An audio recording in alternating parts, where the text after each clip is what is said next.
for us is 20 hours a week, 1 hour of planning, 3 hours of program. If your job schedule, your college schedule means you have to come in an hour later 2 days a week, we can make those planning hours up somewhere else here. We give them nice cool t-shirts they get to wear every single day. Yeah. Our whole thing though is, and this is what I believe this way we've been successful, is we hire based on passion. And we try to identify folks who really just want to help kids. Right. And if, I mean, it's great that we're going to pay you, we're going to train you, this in that case. High quality professional development has been asserted is one of our strategies. Providing a high quality professional development means that they're going to get to grow. And if you find motivated folks who want to grow and getting free education, learning, that is for some of our folks. Yeah. One of the young ladies in there, I was just talking with her, she was a student of ours years ago, and now we have a lot of that. Students will end up being staff. We've been around so long. She's going to be an engineering student, but she gets the opportunity to grow as a professional within this company. So when she gets to the job force, the Leadership Academy, we bring in masters or retired master's level principals or executive directors of education in different districts, and we have a course just on professionalism and relationship building.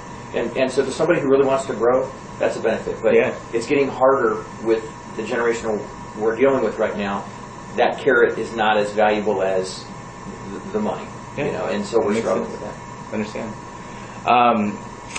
For your logic models, can you talk about how involved you are and in what ways you're involved in the different center level logic model development? So we contract with an external evaluator, and we evaluate the logic model annually. But what we have decided was, even if TEA shifts its logic model template, which they did this year with Cycle 10, our Cycle 9s were created and founded under the logic model of Cycle 9 Year 1. We're going to continue that logic model for the life of the grant. Even though there's a new template, a new approach, our thought is if we truly have a theory of action that's connected to this, then there's no point in changing the model for us. So our Cycle 10s are actually modifying them. Okay. Now, this site is one that was chosen with we call it the Leslie. Are you familiar with the Leslie? Oh, yeah. And so this is a Leslie site. So she actually had to do a new logic model and pilot some of those things. Okay. We will take that knowledge and we will continue to share that with them. But so what we have is annually we have a working session with our evaluators in August when we have our 4 days of staff development. All the staff come back and we're together for 4 days. We evaluate it. We cover each topic. We use previous data. Even when we start a new grant, we still base it upon the previous year. If it was at that school, great. If it wasn't at that school, what's the prior knowledge that we had? So they have the templates. We discussed verbally with all 20 site directors the different strategies they're going to use. And so what we told everyone is, it's when we bring those 20 people, you just may have forgotten to put something in your logic model, but you're already doing that, and it might spark innovation. Sure. And so we have the 20 of those here, and so we will give our insight, you know, because it's almost like when we're sitting in there, it's like, I've got the right answer for you, I want to tell you the answers to your logic model, but it's not helpful in your growth phase. Right. So then at the end, we can try to we're both, Debbie and I, my partner in crime, she's a Cycle 10 one. We've been project directors she got in here 10 years ago. We sum up, and we're both trained facilitators, so we can guide them to the right answers a lot of times. Okay. And so it's a lot of share and a lot of conversation there. And then the evaluator gives her input, and then we craft them, we approve them. The evaluator, we send them to her. If there's any polish, maybe contextually you use a word that might be a little too simple, or even if they just use it in the wrong context, she'll correct those types of things, send them back, and then we're approving. Okay, makes sense. The next set of questions are about partnerships. Okay. And so can you talk a little bit about how you identify partners that provide programming for your different centers? Okay. So we have a different model. The first, which from your perspective or from your knowledge and what you've probably seen a lot, is it's not a partnership to you, but it is to us. So we hire as contractors the certified teachers at the campuses. So what you would consider a staff, we consider a partner, a contractor. So the first thing we do is we make sure we identify those, the primary ones. We go get qualified tutors to come do the instructional piece on these types of things. Gotcha. Because the core of our program is delivered by our activity coordinators, we're called. But then the partnerships beyond that, we start talking about how is it going to benefit the program in that campus specifically and then globally as an organization. And unfortunately, the global ones tend to take precedence first. Okay. So we have about 250 partners organization-wide, and about 150 of them work directly with our sites. So the first ones are going to be all of our colleges.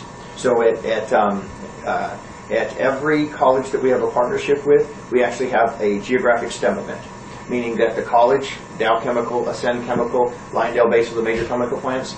the college, them, and ourselves will work together to host a STEM event for our kids and families. So Like at the college or something? At the college. Okay. Yeah, we just finished one in ACC.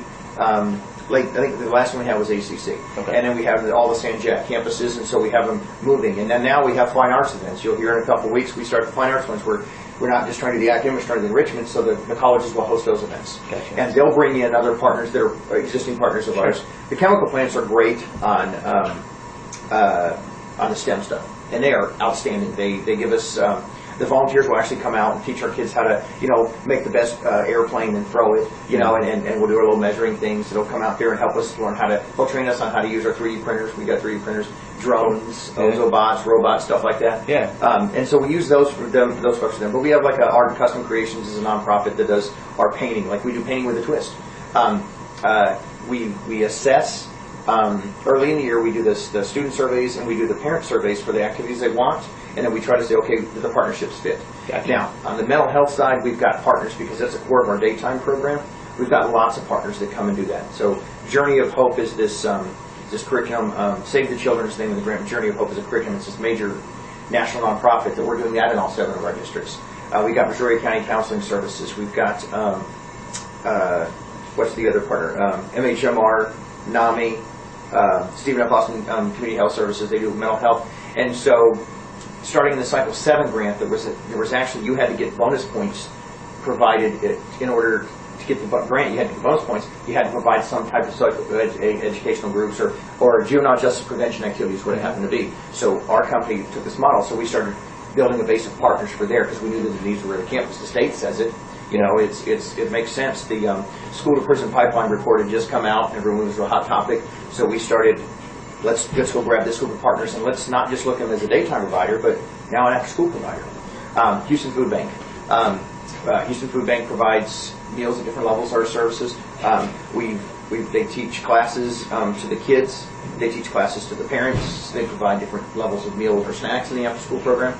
And it was a basic need that we identified. Right. So, do I need to keep going on partners? No. Okay. It makes total sense. So most of the partnerships you're talking about, besides also, and I think that's really a unique sort of perspective about the partners with the teachers, but they're providing this programming, these academic opportunities, these other types of services, social-emotional, mental health type services. What about funding? Are there ones that produce, or funding or materials or something like that? What kind of? So we've applied with, Boeing a few years ago, we got a $50,000 grant for 3D printers. So we'd have to apply for a grant. Okay. United Way has helped fund us in the past. United Way Brazoria County would write applications. Brazoria County Foundation had did a small paying for adult enrichment classes one time. We'll have to apply for those types of funds. Dow has its own foundation, but we will also go to them for small things. So if I need $250 to cover the cost of T-shirts for a certain campus, we may just go to a small business and that is connected to us. I'm also on a chamber board. Several of our staff members, 3 of our staff members were elected officials. Several of our staff members are on chambers, are active in chamber as board members. Right. And so we take advantage of those relationships to try to use those partnerships as well. It sounds like those partnerships have really changed and expanded in the last few years. And y'all have gotten really creative with them. So what's your sort of thought about what's the impact on the program? What have you seen really different or change about that because of those partnerships? Well, and our biggest partners, I guess I failed to mention this, but it'll end up answering this question, is with legislators. So we have our state legislator, Ed Thompson, District 29. We have Dennis Bonin, Speaker of the House. He's a legislator in our area. We have Larry Taylor, who is the Senate Educational Budget Committee Finance Director, whatever that is there. We have Pete Olson, who's an elected congressman, who are actively involved and engaged in our programs. And so it's a reciprocity. As we've groomed those relationships and we've tried to grow these, both of them, it's more of they lend credit to us, and so they bring value, and they also speak on our behalf. They're on an advisory board, and some of them are actually on some of our boards. Because of that, when we go to a district, our services continue to expand. The perceived value of our program grows when the more partners that you have. But simultaneously, if the analogy that was used with me the other day, or years ago I should say, but I always reference it, was if somebody's selling you a stock and basically they come to you and says Warren Buffett's going to buy this stock, you're going to jump in because he's the biggest thing going, right? Sure. You know he's successful, he's got a history of that. We're that people. Our goal was to grow that over time. to provide the highest